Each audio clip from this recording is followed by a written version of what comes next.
तकरीर हजरत मौलाना फुरकान नज़म मंजरी साहब कर चुके हैं माशाअल्लाह। मुअज़्ज़ज़ सामीन, लेकिन आप हजरात को मैं आज आला हजरत के ताल्लुक से जरूर बताऊंगा और उनकी जिंदगी के अहम कारनामे आपको बताऊंगा इंशाअल्लाह ताला। आप सोचेंगे वो पैदा कब हुए थे, जरा जहनों को बिल्कुल करीब फरमाए। अब हिंदुस्तान ही नहीं बल्कि बर्रे सगीर की हालत ये है कि सुन्नियों को दो तरह के सुन्नियों से जाना जाता है, एक बरेलवी सुन्नी मुसलमान और एक देवबंदी, वो भी अपने आप को सुन्नी कहते हैं। अहले हदीस तो अपने आप को सुन्नी नहीं कहते, लेकिन देवबंदी भी सुन्नी कहते हैं। आप हजरात सोचते होंगे मौलाना साहब को इख्तिलाफ की बात मत करिए। मैं इख्तिलाफ की बात समझे, इख्तिलाफ ऐसा जो मुसलमानों में हो जाए उसकी बात नहीं करता, लेकिन जो इख्तिलाफ बुग़्ज़ रसूल और मोहब्बत रसूल के दरमियान है मैं उसे जरूर बयान करता हूँ। जो इख्तिलाफ ईमान और कुफ्र के दरमियान है उसे जरूर बयान करता हूं। आजकल हिंदुस्तान में बस एक सवाल कायम कर दिया गया है और बस लोगों को यह बताने की कोशिश की जा रही है कि साहब अब जो सुन्नी मुसलमान हैं या देवबंदी जो हैं जिन्हें हम वहाबी कहते हैं, उनमें उनकी सारी जमातें शामिल हैं। ये इस वजह से हो गए कि आला हजरत अजीमुल बरकत अशाह इमाम अहमद रजा खान और मौलवी अशरफ अली थानवी ये दोनों दारुल उलूम देवबंद में पढ़ते थे और दोनों में वहां लड़ाई हुई, और जब लड़ाई हुई तो आला हजरत बरेली शरीफ चले आए और वो थाना भवन में रह गए। लोग बस यही कहते हैं ये मौलवियों की आपसी लड़ाई है, इससे ज्यादा कुछ नहीं है। अब जरा जहनों को बिल्कुल करीब फरमाएं, अगर कोई साबित कर दे कि आला हजरत का देवबंद में पढ़ने के लिए गए थे, ये तो दूर की बात है, अगर कोई साबित कर दे कि आला हजरत अपनी पूरी जिंदगी में कभी देवबंद भी गए थे, तो उस साबित करने वाले को 1 लाख रुपया इनाम दिया जाएगा। मेरे भाइयों 2 लाख रुपया इनाम हमारे नारे तकबीर। अरे 2 लाख रुपये कोई दे रहे तो आप 2 हाथ नहीं उठा सकते? हाथ उठा के बोलो नारे तकबीर, नारे रिसालत, मसलके आला हजरत, फैजाने आला हजरत, उलमाने आला हजरत, खलीफे गुलजारे मिल्लत। क्या कहने, जिंदाबाद जिंदाबाद। दिल बड़ा करके सुन लीजिएगा, अगर बातें अच्छी लगेंगी तो कबूल कीजिएगा, वरना आपको हक हासिल है कि आप मजमे ही से एतराज कर सकते हैं। अगर मेरी बातें अच्छी लगेंगी तो उनको कबूल करिएगा। अर्ज ये है, लोग कहते हैं कि आला हजरत और मौलवी अशरफ अली थानवी दोनों दारुल उलूम देवबंद में पढ़ते थे, दोनों में लड़ाई हुई, आला हजरत बरेली चले आए और उनके मौलवी साहब थाना भवन में रह गए। बस यहीं से हिंदुस्तान में 2 जमातें हो गई हैं। मेरे भाइयों ऐसा नहीं है, बल्कि सच्ची बात यह है कि आला हजरत शाह इमाम अहमद रजा खान 1272 हिजरी 10 शव्वालुल मुकर्रम यानी ईद उल फित्र का जो महीना होता है उसकी 10 तारीख को 1272 हिजरी 14 जून 1856 को सनीचर के दिन मोहल्ला जसोली में शहरे बरेली में आला हजरत दुनिया में तशरीफ लाते हैं। सुभान अल्लाह, 1272 में आला हजरत पैदा हुए। आला हजरत पैदा हुए और 4 साल की उम्र में उन्होंने नाज़रा कुरान करीम मुकम्मल कर लिया। 8 साल की उम्र में बरेली शरीफ के मिलाद के जश्न में बहुत बड़ी जबरदस्त तकरीर की।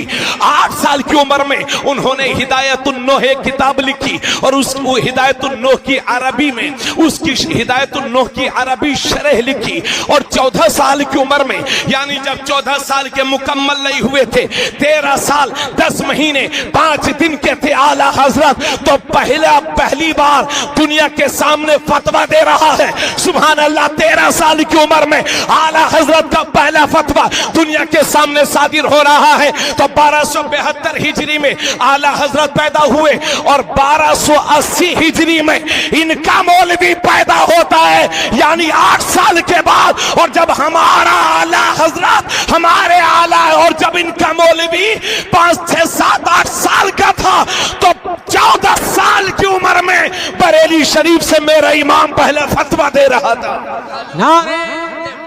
नारे तकबीर, नारे रिसालत, नारे रिसालत, लब्बैक अल्लाह, लब्बैक लब्बैक लब्बैक या रसूल अल्लाह, लब्बैक लब्बैक लब्बैक लब्बैक लब्बैक लब्बैक लब्बैक या रसूल अल्लाह।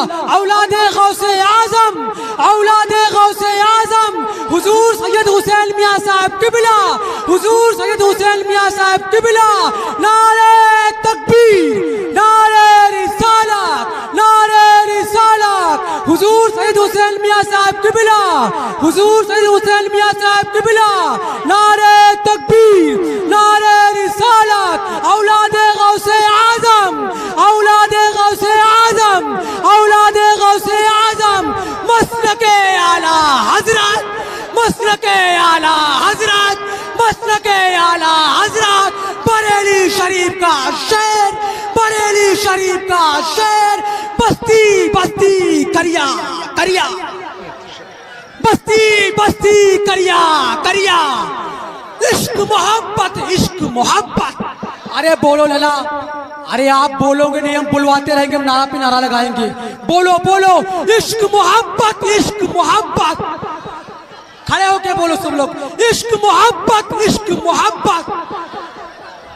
हुजूर सरकार गुलजारे मिल्लत, हुजूर सैयद हुसैन मियां साहब किबला, बस्ती बस्ती करिया करिया।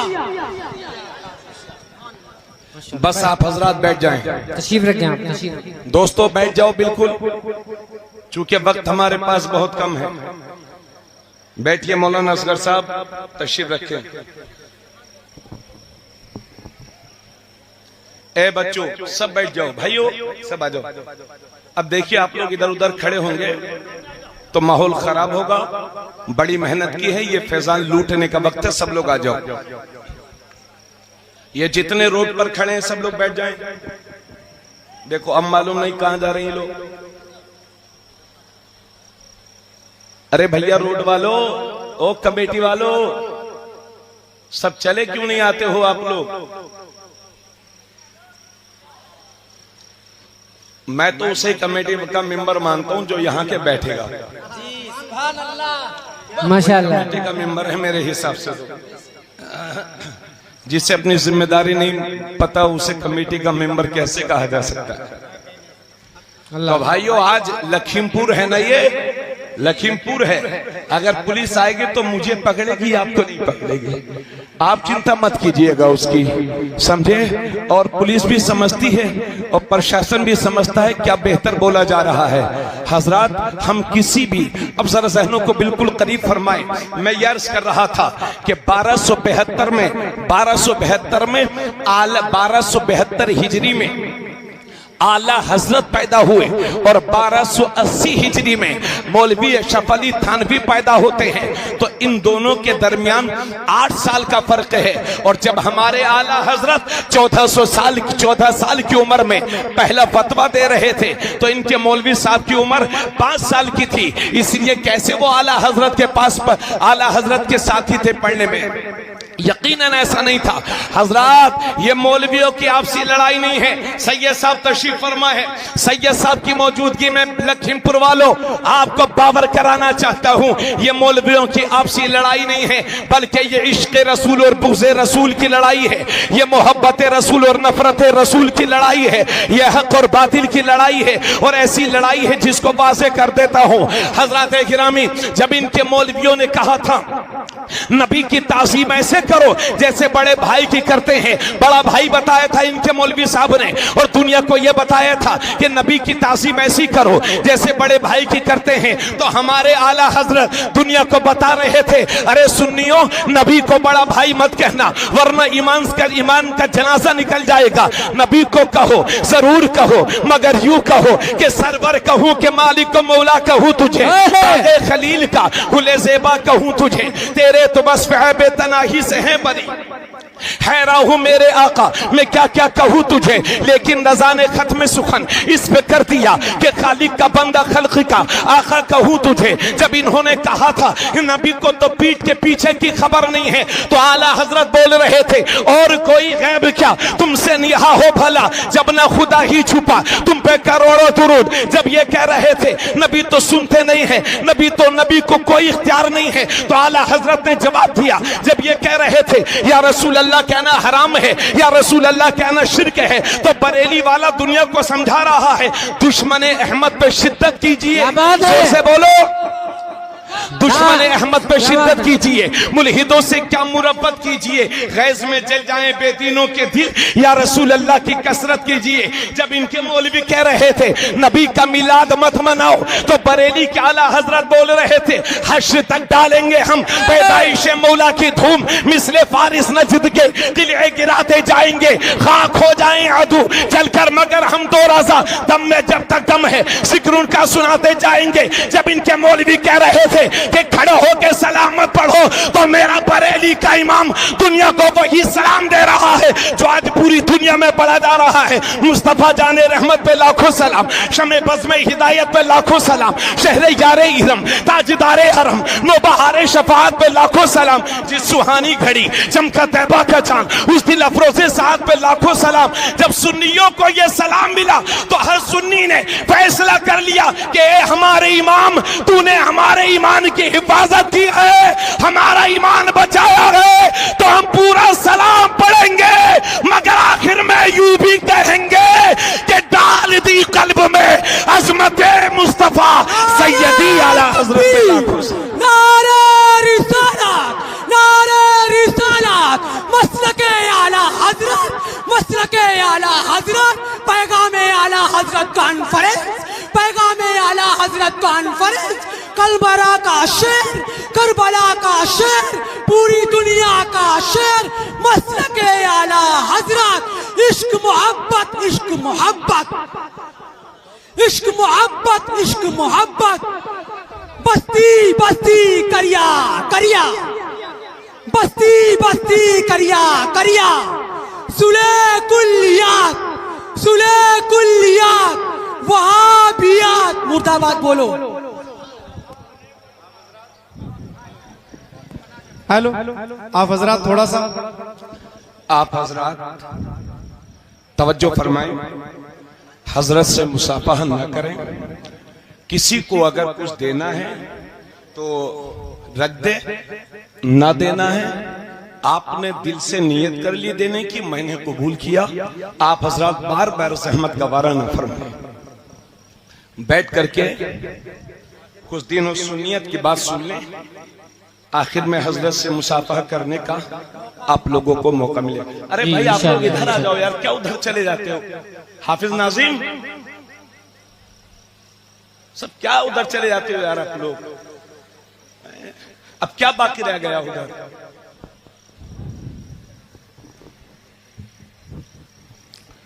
हजरत मैं ये अर्ज कर रहा था, जरा तवज्जो फरमाए। जी जी, इन्होंने कहा नबी को गैब की खबर नहीं है, माज़अल्लाह। आला हजरत बोले और कोई गैब क्या तुमसे निहा हो भला, क्या बात है, जब क्या ना बात, खुदा ही छुपा तुम पे करोड़ों दुरूद। सुभान अल्लाह, सुभान अल्लाह। आज भी इनकी मस्जिदों में जाओ तो सिर्फ अल्लाह अकबर अल्लाह अकबर अल्लाह अकबर। किसी भी मस्जिद मदरसे में इनके या रसूल अल्लाह लिखा नहीं मिलेगा। अगर मेरी बात पर यकीन न हो तो हिंदुस्तान के सारे मदरसों और वहाबियों के सारे मदरसे और मस्जिदों का सर्वे कर, अल्लाह अल्लाह, समझे? अपने बेटे का बर्थडे मनाएं तो जायज, और नबी का मिलाद मनाएं तो हराम। माज़अल्लाह, अस्तग़फिरुल्लाह। ये दोगली चापलूसी हिंदुस्तान के सुन्नी मुसलमान कतई बर्दाश्त नहीं करेंगे। इन्होंने कहा नबी पे खड़े होके सलाम मत पढ़ो, तो बरेली वाले ने वही सलाम दिया जो पूरी दुनिया में पढ़ा जा रहा है। अरे बोलो भाई, पढ़ा जा रहा है कि नहीं? मुस्तफा जाने रहमत पे लाखों सलाम, सुभान अल्लाह। शमे बज़्म हिदायत पे लाखों सलाम। ये किसका लिखा हुआ सलाम है? है आला हजरत का लिखा हुआ सलाम है। माशाअल्लाह। समझ गए? इन्होंने कहा नबी की ताजीम ऐसे करो जैसे बड़े भाई की करते हैं। आला हजरत बोले ईमान बर्बाद हो जाएगा, ऐसा मत बोलो, बल्कि यूं कहो कि सरवर कहूं कि मालिक व मौला कहूं तुझे, बागे खलील का गुले ज़ेबा कहूं तुझे, तेरे तो बस बेतनाही से हैं बरी, हैरा हूं मेरे आका मैं क्या क्या कहूं तुझे, लेकिन रजा ने खत्म सुखन इस पे कर दिया, खालिक का बंदा खल्क का आका कहूं तुझे। हजरात जरा सहनों को बिल्कुल करीब फरमाएं, बहुत हो गया है हिंदुस्तान में। अब तो लोग इस तरह की बातें करते हैं, ये सुन्नी वहाबी बंद हो जाना चाहिए, ये सुन्नी वहाबी बंद होना चाहिए। ठीक है, हम भी इसको बंद कर देंगे। इनसे कहो कि या रसूल अल्लाह कहने को हराम ना कहें, इनसे कहो कि 12 बिलवल शरीफ को हमारे साथ शरीक रहा करें, इनसे कहो अपने बाप के 40वां मत कर, मगर जब सुन्नी कहें तो उसे हराम तो मत बोल।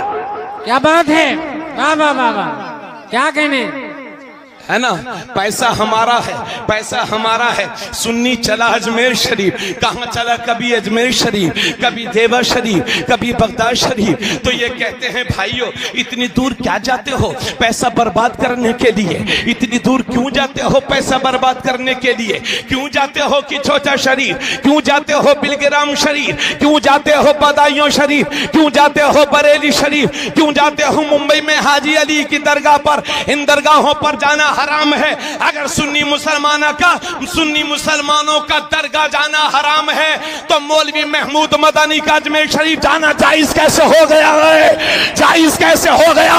इन वहाबियों की दोगली पॉलिसी की वजह से मेरे मुफ्ती आजम ने पूरी वहाबियत का कॉलर पकड़ा और फरमाया संगे दरे जाना पर करता हूं जबी साई, सजदा न समझ नजदी, सर देता हूं नजराना।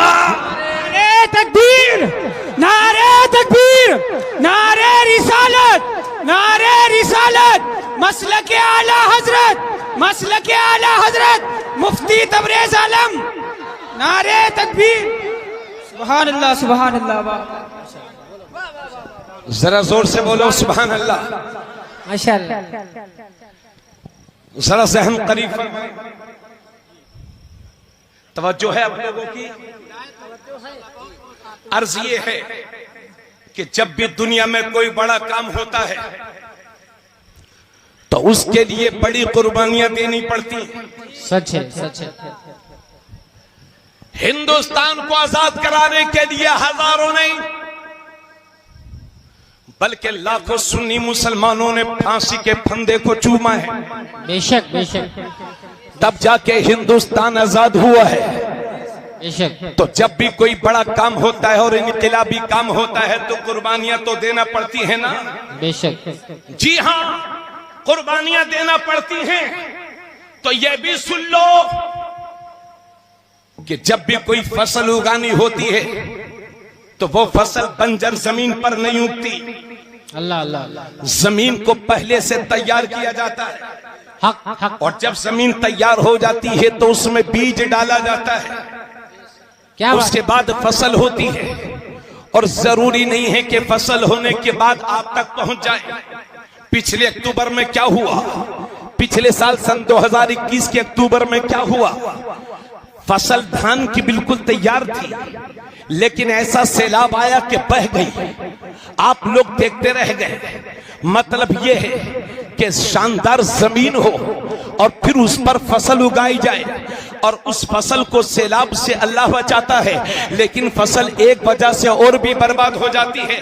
अगर फसल को कीड़ों मकोड़ों से बचाया जाएगा तो फिर फसल महफूज रहेगी, दाने आप तक पहुंच जाएंगे, फल आप तक पहुंच जाएंगे, ग़िज़ाएं आप तक पहुंच जाएंगी। तो लखीमपुर वालों मुझे कहने दो कि हिंदुस्तान में जब इस्लाम के लिए जमीन तैयारी करने की बारी आई तो मेरे बहराइच के गाजी सरकार ने अपनी जान का नजराना दे करके इस मुल्क में इस्लाम के लिए जमीन तैयार की है। और जब हिंदुस्तान में इस्लाम के लिए जमीन तैयार हो गई तो उस तैयार शुदा फसल, उस तैयार शुदा जमीन पर अल्लाह ने फसल उगाने के लिए अजमेर में ख्वाजा गरीब नवाज को भेज दिया है, ख्वाजा मोइनुद्दीन को भेज दिया है। और जब फसल पक करके तैयार हो गई और जब उसमें कीड़े मकोड़े लगने लगे तो अल्लाह ने उन कीड़ों मकोड़ों को मारने के इमाम अहमद रजा खान को पैदा कर दिया।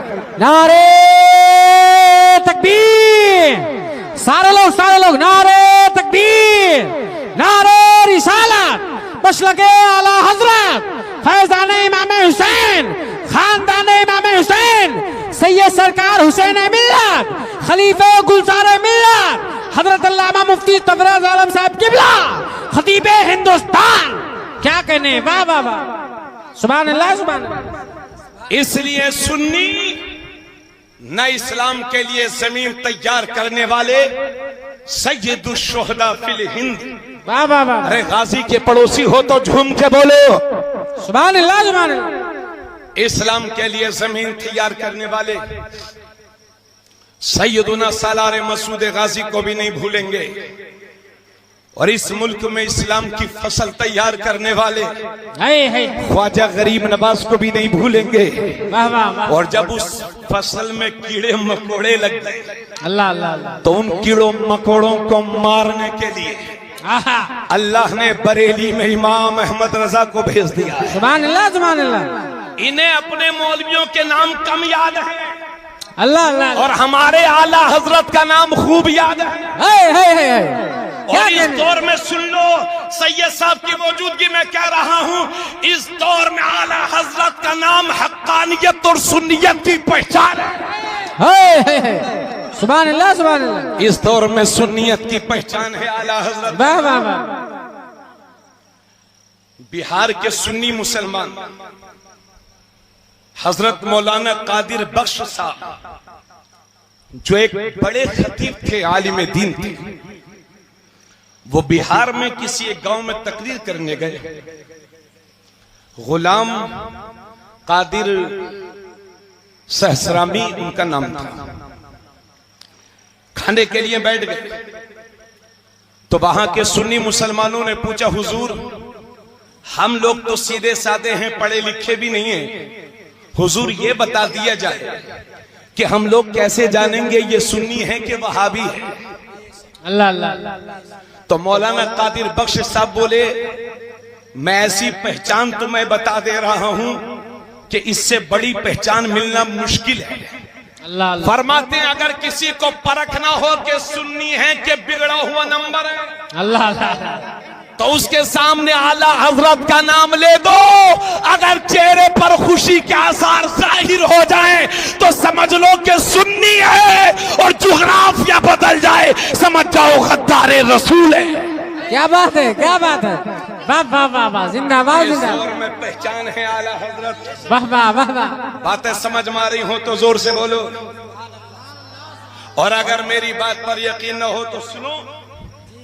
इसी हिंदुस्तान में सन 76-77 का दौर है। ये मेरे कुछ बुजुर्ग यहां पर बैठे होंगे। इमरजेंसी के वक्त में इंदिरा की हुकूमत थी दिल्ली में, समझ गए, हिंदुस्तान में नसबंदी का ऐलान कर दिया गया। अल्लाह अल्लाह, नसबंदी करो, और जो नसबंदी कराएगा उसको इनाम से नवाजा जाएगा। जबकि कुरान और हदीस कहती है कि नसबंदी हराम है, हराम, नसबंदी कराना हराम हराम है, ये भी आप जान लो। सन 76-77 का दौर है। बड़े से बड़े मौलवियों को और बड़े से बड़े लीडरान को जेल की सलाखों के पीछे डाला जा रहा है। उस नाजुक दौर में इंदिरा गांधी ने नसबंदी का हुक्म सादिर कर दिया। हजरात, तो पहले दारुल देवबंद वालों से फतवा लिया गया, चूंकि एशिया का बहुत बड़ा मदरसा उनकी जमात उसे कहती है वो, और इंदिरा भी खूब समझती थी कि हक किधर है। हजरात, देवबंद वालों से फतवा लिया गया। अल्लाह अल्लाह। देवबंद वालों से पूछा गया कि नसबंदी हराम है कि हलाल। तो कारी तैयब ने अपने मौलवियों से कहा, जवाब लिखो। तो वहाबी मौलवियों ने लिखा कि नसबंदी हराम है, यानी जो कुरान कहता है वही उन्होंने कहा। लेकिन जब ये खबर दिल्ली तक पहुंची, इंदिरा का डंडा हुआ गरम तो मुफ्ती उधर हुआ नरम। रात ही रात में फतवा बदल गया। अल्लाह अल्लाह अल्लाह। पूछो इन बुजुर्गों से, हमारे जो 70-80 साल की उम्र में हैं, इनसे पूछो जो 60-70 साल की उम्र में हैं। पहले तो इन लोगों ने नसबंदी की हुर्मत का फतवा दिया था, लेकिन रातों रात फतवा बदल गया। इनके कारी तैयब कहते हैं कि मैं उलमा से कहता हूं कि अब तक हुर्मत पर गौर किया था, अब हिल्लत पे गौर कर, अब हिल्लत पर गौर करना चाहिए। हजरात, हिंदुस्तान के सुन्नी मुसलमान परेशान हो गए, करें तो करें क्या, क्योंकि बड़ा नाजुक जमाना था। जो भी बोलता था उसको हुकूमत का बागी समझ करके उसको जेल की सलाखों में डाल दिया जाता था। हिंदुस्तान के मुसलमान परेशान हो गए कि ये मौलवियों के कलम कैसे बिक गए, इनके फतवे कैसे बदल गए। नसबंदी तो हराम है, लेकिन इन्होंने हलाल कैसे कह दिया। हिंदुस्तान के मुसलमान परेशान हो गए तो सबकी निगाह पहुंची आला हजरत के 80 साल बेटे मुफ्ती आजम की जात पर। बरेली शरीफ में 80 साल की उम्र है हमारे मुफ्ती आजम की, बरेली शरीफ से फतवा लिया गया। वहां इस्तिफ्ता पहुंचा तो मुफ्ती आजम ने अपनी मुफ्तियों की टीम से फरमाया, ए मुफ्तियाने किराम, जो हक हो वही लिखना, और अगर हक लिखने पर इंडिया की गवर्नमेंट अगर हमें बागी कहती है तो हम ऐसी बगावत को बर्दाश्त करते हैं, हम ऐसी बगावत को मंजूर करते हैं। हमें दिल्ली की बगावत तो मंजूर है, लेकिन नबी की शरीयत की बगावत मंजूर नहीं है। मुफ्तियाने किराम, वही लिखना जो हक हो। तो बरेली शरीफ से फतवा सादिर हुआ कि नसबंदी हराम है, नसबंदी हराम है। देवबंद बोल रहा है नसबंदी हलाल, बरेली बोल रहा है नसबंदी हराम, जो कुरान और हदीस के ऐन मुताबिक है। उत्तर प्रदेश की गवर्नमेंट के कान खड़े हो गए, दिल्ली तक हंगामा मच गया। दिल्ली से उत्तर प्रदेश के मुख्यमंत्री को हुक्म होता है कि बरेली के बड़े मौलवी साहब को फौरन गिरफ्तार कर लिया जाए। उत्तर प्रदेश के मुख्यमंत्री ने एक सर्वे कराया, खुफिया जायजा लिया कि हालात कैसे हैं। तो उस खुफिया टीम ने जो सर्वे किया और हालात का जायजा लिया, उत्तर प्रदेश के मुख्यमंत्री को बताया, अगर बरेली के बड़े मौलवी साहब को गिरफ्तार कर लिया गया तो हिंदुस्तान में ऐसा इंतशार बर्पा होगा कि संभाले नहीं संभल पाएगा। हजरात, मुख्यमंत्री भी अपनी हरकत से बाज आया, इंदिरा भी बाज आ गई, लेकिन हरकतें फिर भी जारी थी। एक दिन कुछ पुलिस वाले हिम्मत करके मुफ्ती आजम के पास पहुंच गए और कहने लगे, हुजूर, मुफ्ती आजम लेटे हुए थे, कहने लगे, हुजूर, देवबंद वालों ने तो पहले हुर्मत का फतवा दिया था, लेकिन अब उन्होंने भी हलाल कह दिया है, आप भी फतवा बदल दो, आप भी नसबंदी को हराम कह दो, तो आप भी नसबंदी को हलाल कह दो। तो आला हजरत का 80 साला शेर चारपाई पर उठ करके बैठ गए और फरमाया, जालिमो, तुम शरीयत बदलने की बात करते हो, अरे कान खोल के सुन लो, बरेली में शरीयत नहीं बदलती, अगर जरूरत पड़ती है तो हुकूमत बदल दी जाती है। नारे तकबीर, नारे रिसालत, नारे रिसालत, मसलके आला हजरत, पैगाम आला हजरत कॉन्फ्रेंस बरेली का पैगाम हुजूर मुफ्ती आज़म हिंद हजरत मुफ्ती तबरेज आलम साहब किबला, हुजूर हुसैन मिल्लत, हुजूर हुसैन मिल्लत, हुजूर हुसैन मिल्लत, नारे तकबीर, नारे रिसालत। अरे दुनिया के किसी डॉलर में, दुनिया के किसी हुक्मरान में इतनी ताकत नहीं है जो बरेली वालों के कलम को खरीद सके। क्या कहने हैं, जिंदाबाद जिंदाबाद। दुनिया के किसी हुक्मरान में इतनी ताकत नहीं है कि बरेली वाले के कलम को खरीद सके। मुफ्ती आजम ने उस जमाने में नसबंदी के हराम होने का फतवा दिया था, बात वहीं ठहर गई, वरना इन मौलवियों ने तो पूरा सिस्टम ही बदल डाला था। इसलिए लोग बरेली शरीफ को सुन्नियों का मरकज कहते हैं। बेशक, जरा जोर से बोलो, सुभान अल्लाह, सुभान अल्लाह। यही वजह है 1832 ईसवी में आला हजरत के दादा अल्लामा रजा अली खान ने बरेली शरीफ में पहली बार दारुल इफ्ता कायम किया था। उस वक्त से लेकर के आज तक 2 साल मुकम्मल होने को हैं। बरेली शरीफ में ऐसे दारुल इफ्ता है कि हिंदुस्तान के चाहे जिस मदरसे से भी फतवा ले लो, मगर सुन्नी मुसलमानों को इत्मीनान उस वक्त मिलता है जब उस फतवे पर मोहर बरेली की लग जाती है। क्या बात है, वाह वाह वाह वाह, जिंदाबाद जिंदाबाद। लोग कहते हैं बरेली शरीफ से फतवा मंगाओ, वाह वाह वाह। और हमारी उत्तर प्रदेश की हुकूमत नहीं बल्कि इंडिया की गवर्नमेंट भी 12 रबीउल अव्वल शरीफ को हुजूर के मिलाद की खुशी में छुट्टी करती है।